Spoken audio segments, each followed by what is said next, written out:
Hey everybody, what's up? Startup Survival here, and if you're looking for a medium to larger size fixed blade, you probably read about the Ka-Bar Becker knives, and on the bottom here we got the BK2, on the top the BK7, both extremely popular and high value.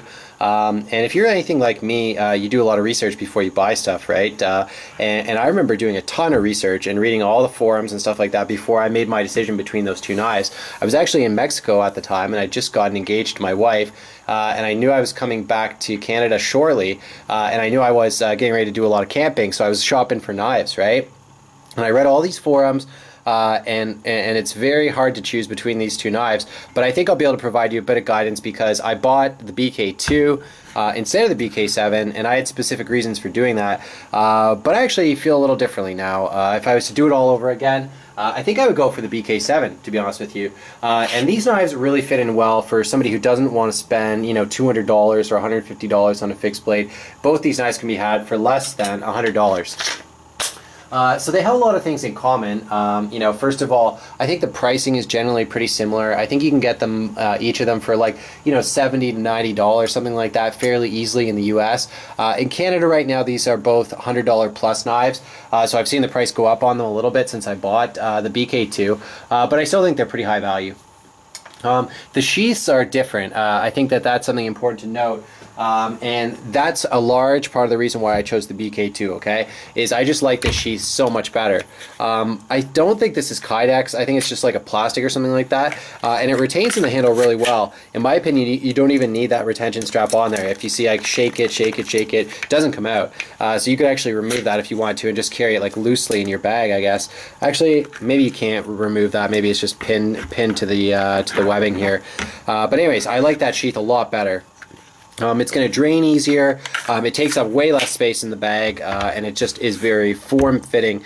You could do MOLLE attachment with like some paracord. You can use the belt loop to carry it on your belt if you want to. Wouldn't recommend that exactly because it's quite a heavy knife actually, and if you carry that on your belt it's going to be smashing around. The BK7 sheath, by contrast, is polyester, I believe, or maybe it's nylon, don't know. It's got the MOLLE webbing on the back so you could attach it to like your backpack or whatever. On the front you have a bit of a carrying case, I believe, for a sharpening stone, or you put like a really small fixed blade in there. And I believe that there was an edition of this knife that used to ship with a small fixed blade for free in there. Not this one.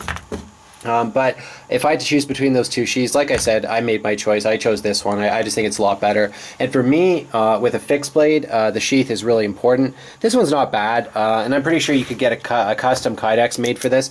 The thing is, when you start messing with the value equation of the Becker knives by adding it like a different handle material or a different sheath or something like that, maybe you want some micarta scales or a Kydex sheath, you're gonna up the price a lot, and you might be better served just going with an SE to begin with, right? The handles of the BK7 and the BK2 are extremely similar, and if I'm not mistaken, I think that the scales can actually be swapped out between those two.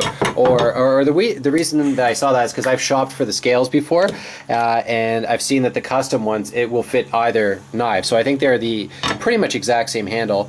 Some people don't like the Becker handles because they're that smooth Zytel. They don't have a lot of grip, and this one doesn't have any jimping, right? So some people are concerned about traction. And you can see what the owner of this knife did.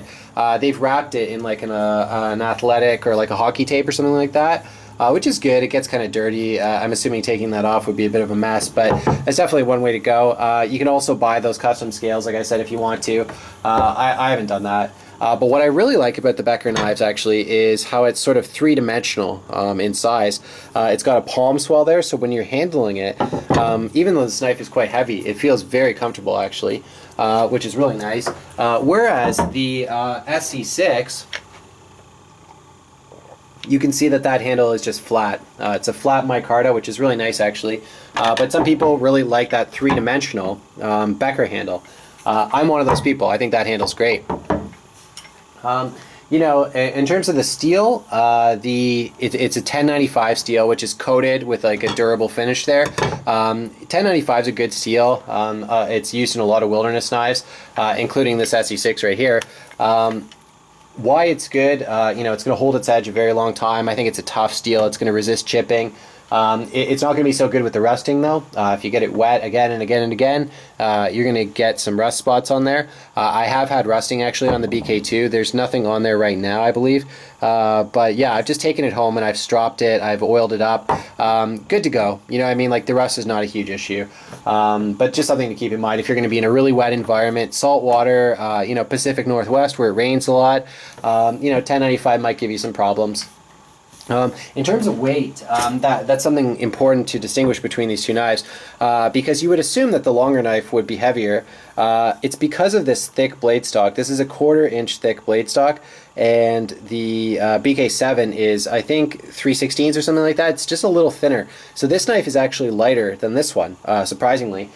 Even though it has a full 7-inch blade versus I think that's a 5.5 inch or something like that on the BK2. The handles are pretty much the same. The only difference really is that blade length on the BK7. You get that extra length there, and if you're doing a lot of batoning, I definitely recommend going with the longer knife. It'll save you a lot of problems, because I've tried batoning with this knife so many times, and what I find invariably happens is I run out of blade length. It gets stuck in the wood, and then there's just not enough of the tips sticking out there to actually be able to pound down on it with your baton. Whereas if you have the BK7, look at that. That's a huge difference. That's an extra 1.5 inches, 2 inches, something like that, which will allow you to span those larger pieces of wood. You know, ergonomically, they're both great knives. I think if you're doing chopping, the heavier knife is going to help you. But in that case, you should go for something like the BK9 or the SC Hungless or the Ontario RTAC 2, something like that. These are sort of medium to large size knives. I've made fires with both of them. I have to say, at this point in time, I think the BK7 is a better choice. If you plan on doing a lot of fire making, you know, it's a little thinner, but who cares, man? Like, you're not going to bend that knife very easily. This knife is indestructible. If you're looking for sort of an indestructible tank of a knife that will take every bit of abuse you could possibly throw at it, the BK2 is probably better. I think the BK7 is going to slice better. You know, otherwise they're extremely similar knives, right?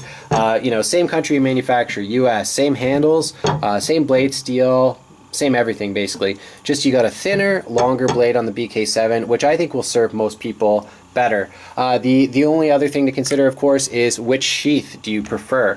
Do you really want that form-fitting, I forget what they call it, but it's similar to a Kydex, it's just a plastic, I think.